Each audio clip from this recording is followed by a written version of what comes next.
Hello everyone and I welcome you all to today's video. आज के video में मैं आपको बताऊंगा how you can perform well in organic chemistry. Organic chemistry में आप अच्छा स्कोर कैसे कर सकते हैं, ठीक है।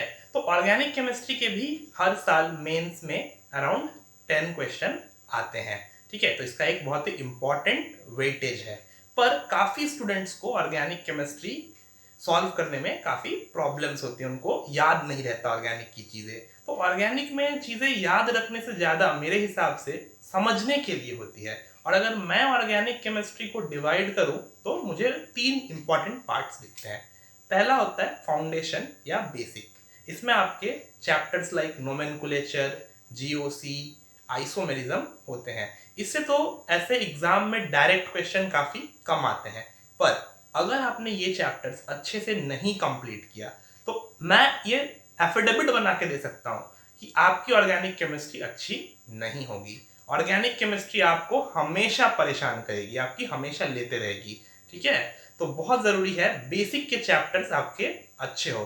देखो, ऑर्गेनिक केमिस्ट्री ना वो वेब सीरीज की तरह है, गेम ऑफ थ्रोन्स की तरह। एक भी एपिसोड मिस करोगे ना, इतना ट्विस्ट होगा कि अगला समझ में ही नहीं आएगा। तो अगर आपने जीओसी, नोमेनक्लेचर या आइसोमेरिज्म जैसे स्टार्टिंग के टॉपिक्स अच्छे से कवर नहीं किए तो आपको आगे की ऑर्गेनिक केमिस्ट्री कभी समझ में नहीं आएगी। और आगे की ऑर्गेनिक केमिस्ट्री जो रिएक्शन पे बेस्ड है, एग्जाम में उससे ही सबसे ज्यादा क्वेश्चन आते हैं, ठीक है। जो सेकेंड पार्ट था वो था रिएक्शन वाला पार्ट। इससे हर साल एग्जाम में मोर देन 60% क्वेश्चन आते हैं। More than 60% question reaction based ही होता है।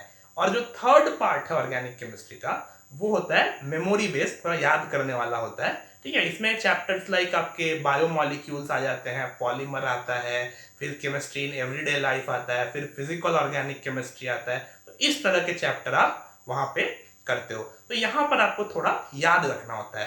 तो ये वाले जो पोर्शन है जो आपके मेमोरी बेस्ड है, इसके लिए best book is NCERT. Question भी एनसीईआरटी लेवल का ही आता है और इसको मैं यही सजेस्ट करूंगा कि आप एनसीईआरटी से line to line in chapters को, खास करके बायोमॉलिक्यूल्स हो गया, केमिस्ट्री इन एवरीडे लाइफ हो गया, या फिर पॉलीमर हुआ, या प्रैक्टिकल ऑर्गेनिक केमिस्ट्री हुआ, इस तरह के चैप्टर को आप वहां से पढ़िए। हर साल इन सभी टॉपिक से मिला के 2 से 3 क्वेश्चन तो आ ही जाता है। तो अगर आपको ये नहीं आएगा तो आपके 2 से 3 क्वेश्चन एग्जाम में छूट सकते हैं। तो बहुत जरूरी है इस तरह के क्वेश्चन को करना, क्योंकि ये क्वेश्चन ईजी होते हैं और एकदम मेमोरी बेस्ड होता है, एकदम पर्टिकुलर लाइन एनसीईआरटी से उठा के क्वेश्चन आएगा, ठीक है। तो ये मिस नहीं होना चाहिए। अब मैं बात करता हूं स्टार्टिंग वाले पार्ट की, बेसिक पार्ट की। देखो, बेसिक पार्ट मेनली आपको क्लास 11th में पढ़ाया जाता है। यहाँ पे आप नोमेनक्लेचर पढ़ते हो, फिर जीओसी पढ़ते हो। जीओसी में आप क्या क्या पढ़ते हो? जीओसी में आप वेरियस इलेक्ट्रॉनिक इफेक्ट्स पढ़ते हो, like inductive effect, resonance, hyper conjugation, फिर एसिडिटी, बेसिसिटी पढ़ते हो। फिर आप न्यूक्लियोफाइल्स का स्ट्रेंथ देखते हो, इलेक्ट्रोफाइल का स्ट्रेंथ देखते हो। फिर आप वेरियस रिएक्शन इंटरमीडिएट्स पढ़ते हो, carbocation, free radical, carbon ion, carbene, ठीक है। तो ये बहुत इंपॉर्टेंट है क्योंकि ये बेसिक है ऑर्गेनिक केमिस्ट्री का। अगर आपको ये सब चीजें समझ में नहीं आएंगी कि कार्बोकेटायन कौन सा ज्यादा स्टेबल होता है, कार्बन आयन कौन सा ज्यादा स्टेबल होता है, कौन अच्छा न्यूक्लियोफाइल है, कौन अच्छा इलेक्ट्रोफाइल है, तो फिर आप रिएक्शन कभी नहीं समझ पाओगे।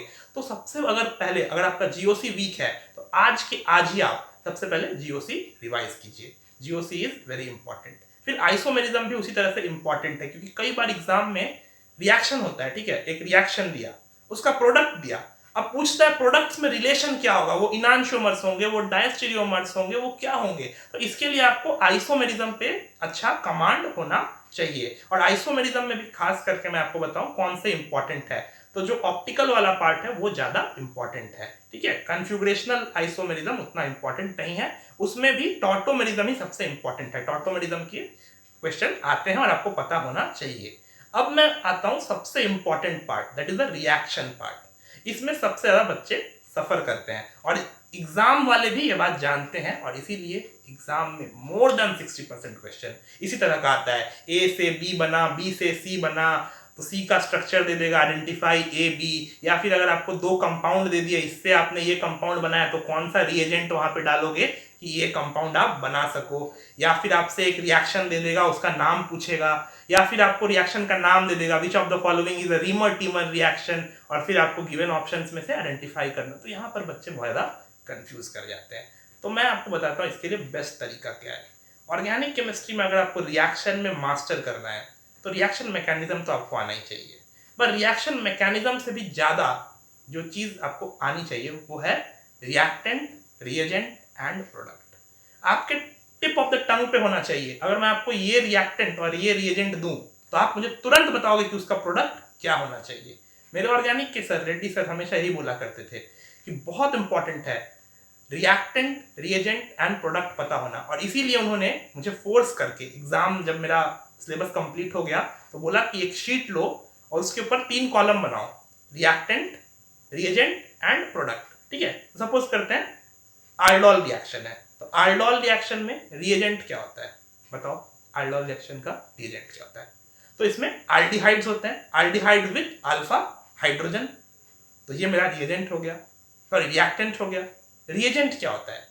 आल्डोल आपका बेसिक मीडियम में भी होता है, आल्डोल आपका एसिडिक मीडियम में भी होता है, तो आपका H+ भी हो सकता है रिएजेंट या फिर OH- भी रिएजेंट हो सकता है।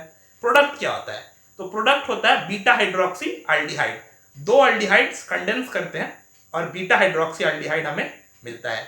और अगर इसमें स्पेशल केस है कि इसको आप हीट कर देते हो तो अल्फा बीटा कॉन्जुगेटेड अल्डिहाइड भी आपको मिल जाता है, अल्फा बीटा अनसैचुरेटेड अल्डिहाइड आपको मिल सकता है। तो ये था एक एग्जांपल।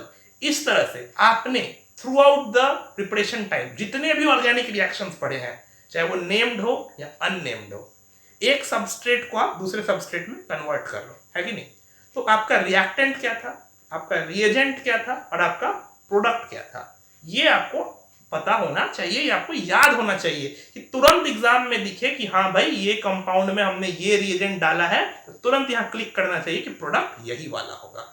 ठीक है, तो ऐसे में अगर आपको ये चीजें याद है तो अगर आपको रिएक्शन मैकेनिज्म पता नहीं भी है फिर भी आप करेक्ट आंसर करके आ सकते हो। एग्जाम में इसी तरह के क्वेश्चन आते हैं, देखो A से B बनेगा, B से C बनेगा, अलग अलग रिएजेंट्स दिए होंगे, फिर आपको आइडेंटिफाई करना होगा। तो अगर आपको पता है रिएक्टेंट, रिएजेंट, प्रोडक्ट, तो इस तरह के क्वेश्चन आप इजीली कर सकते हो। उसके बाद दूसरा इंपॉर्टेंट एस्पेक्ट होता है नेम्ड रिएक्शन।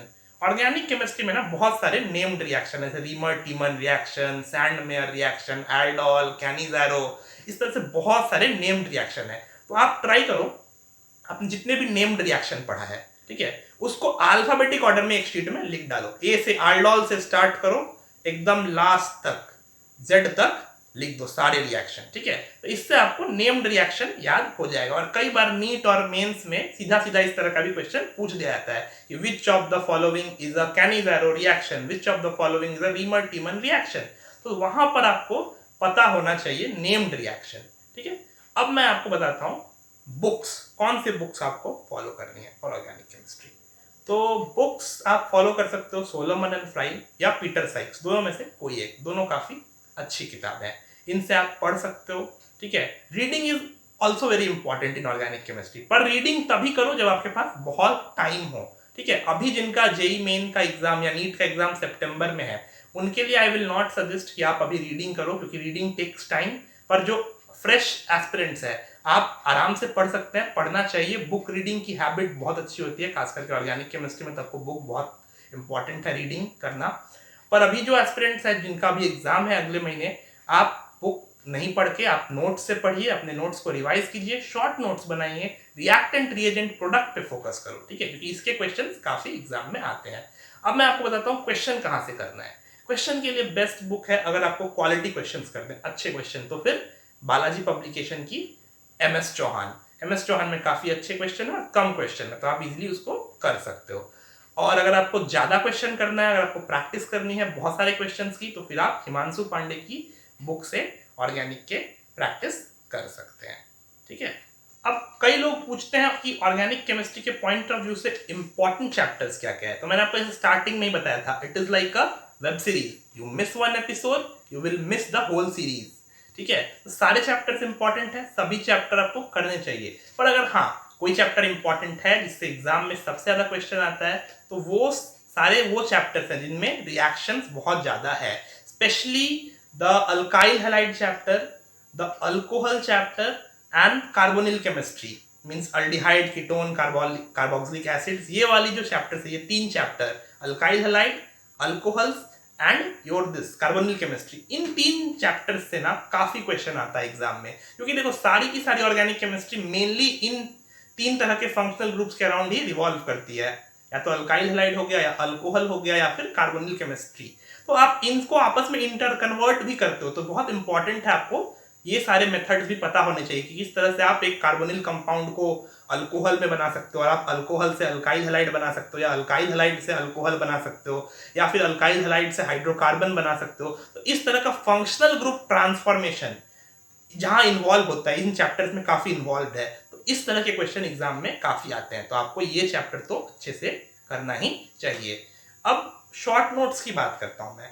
तो ऑर्गेनिक में शॉर्ट नोट्स बनाना चाहिए हर, जैसे मैंने आपको बताया था रिएक्टेंट रिएजेंट प्रोडक्ट, उस तरह से आप की फ्लो चार्ट बना सकते हो की रिएक्शंस का, कुछ इंपॉर्टेंट रिएक्शन, या एक पर्टिकुलर सबस्ट्रेट को एक पर्टिकुलर कंपाउंड से अलग अलग कंपाउंड बनाने के लिए जो मेथड्स आप यूज करते हो उन सबको लिख के आप एक फ्लो चार्ट टाइप का बना सकते हो। फिर कुछ रिएजेंट्स पे ऐसे आप पढ़ते हो, ग्रिग्नार्ड रिएजेंट, या फिर LiAlH4 LaH या NaBH4, इस तरह के रिएजेंट्स का काफी यूज होता है ना ऑर्गेनिक केमिस्ट्री में, वाइड यूज होता है। तो इन तरह के रिएजेंट्स का आप एक जनरल चार्ट बना सकते हो। तो मैं आपको अपना एक शॉर्ट नोट्स दिखाता हूँ, मुझे अभी काफी ढूंढने के बाद यही वाला मिला। तो ये देखो, ये एसिडिटी पे बेस्ड है, ठीक है। तो मैंने वेरियस कंपाउंड्स की एसिडिटी को कंपेयर किया है इस शॉर्ट नोट्स में। तो मुझे तो भी बस यही मिला, बाकी मेरे पास काफ़ी सारे शॉर्ट नोट्स थे बट अब मिल नहीं रहे। एनीवे, आप अपना शॉर्ट नोट्स बनाइए, और क्योंकि इससे रिवीजन में हेल्प होता है, और रिवाइज करो। और अभी जिनका अगले महीने जेईई मेन का एग्ज़ाम है सितंबर में, उनके लिए मैं एक ही सजेशन दूंगा कि आप एनसीईआरटी से पढ़िए, अभी लाइन टू लाइन एनसीईआरटी से ही रिवाइज करो, क्योंकि एनसीईआरटी पे बेस्ड ही काफ़ी सारे क्वेश्चन ऑर्गेनिक में आते हैं। रिएक्शन वाले पार्ट पर फोकस करो, रिएक्टेंट रिएजेंट प्रोडक्ट पर स्पेशल फोकस करो। मैं कई बार बोला है, reactant reagent product is the key to success to score good marks in organic chemistry. अगर आपको ऑर्गेनिक केमिस्ट्री में अच्छा स्कोर करना है तो आपको रिएक्टेंट रिएजेंट एंड प्रोडक्ट पर पूरा का पूरा कमांड होना चाहिए, नहीं तो आप नहीं स्कोर कर सकते। ठीक है, तो that's all for today's video. Thank you everyone. अगले वीडियो में मिलते हैं, तब तक के लिए bye bye and take care.